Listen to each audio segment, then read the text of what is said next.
আর আবারও একটা নতুন ব্লগে সবাইকে স্বাগত। আজকে আমরা চলে এসেছি রাধা গোবিন্দ মন্দিরে। এখানে রাধা গোবিন্দ মন্দির গোপালের পুজো উৎসব হচ্ছে। আমি মন্দিরটা তোমাদের ঘুরে দেখানোর চেষ্টা করছি।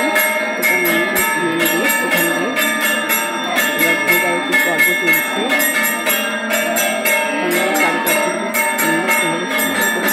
যতটা পারছি দেখাচ্ছি, চেষ্টা করছি। এখানে মন্দিরের দরজা খুলে দিয়েছে।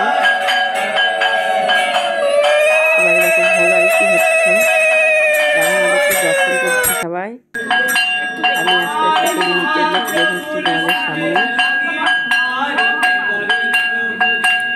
একটা আরতি হচ্ছে, এখানে ভোগ লাগিয়েছে গোবিন্দ। এবার অনেক গোপাল এসেছে এখানে, আয়োজন করছি। দেখো অসংখ্য গোপাল এসেছে, খুব সুন্দর করে গোপালদের সাজিয়ে রেখেছে, সুন্দর করে এখানে রেখেছে। সেটাই তোমাদেরকে তুলে ধরছি, দেখাচ্ছি যতটা পারছি। খুব আনন্দ হচ্ছে এখানে। এই যে আমাদের রাধারানী সুন্দর করে সেজেছি।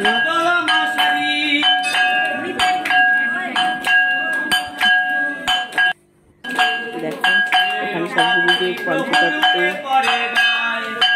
আর তার পাশে এই পাশে রেখেছে সব গোপালদের, গোপাল সোনাদের। সোনাদের খুব ভালো লাগছে, সুন্দর করে সবাই সেজেছে ফুলের মালা দিয়ে।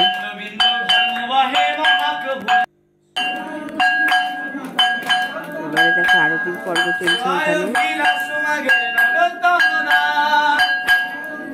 এই যে দেখো কত গোপু সোনা এসেছে এখানে, সব থেকে বড় গোপু এটা।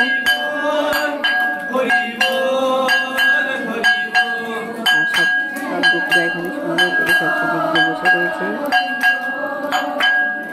আমরা এখানে সকাল সকালই চলে এসেছি, পৌঁছে গেছি 11টা সাড়ে 11টা নাগাদ পৌঁছে গেছি।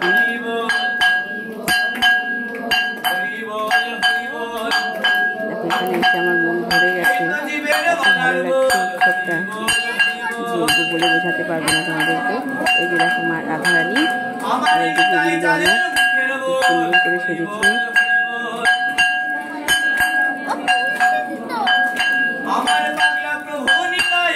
তোমরা আমার সঙ্গে পুরো ভিডিওটা স্কিপ না করে দেখতে থাকো। এটা হলো, এই মন্দিরটা হলো তোমার গঙ্গারামপুর বসাপাড়া রাধা গোবিন্দ মন্দির। গোপালরা সেজেছে।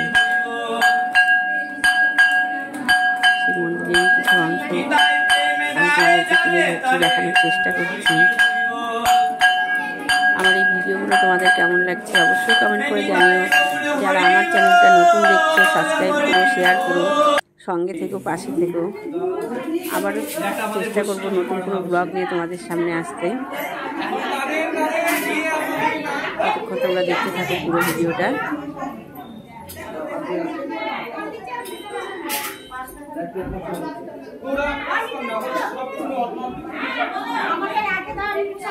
এই ব্লগটা তোমাদের কেমন লাগলো অবশ্যই কমেন্ট করে জানিও।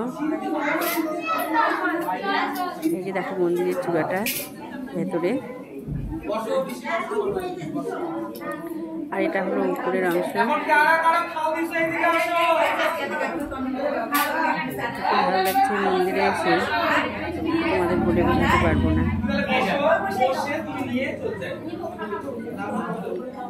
রাধারানী আর গোবিন্দ আমার শীত বস্ত্র করেছে।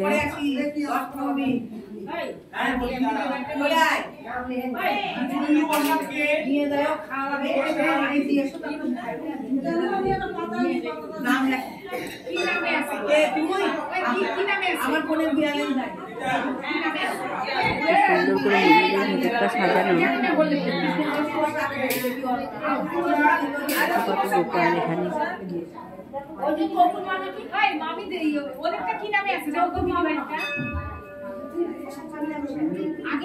তোমরা সবাই ভালো থেকো, সুস্থ থেকো। তোমাদের সঙ্গে আবারও দেখা হবে অন্য কোনো ব্লগ নিয়ে। টাটা।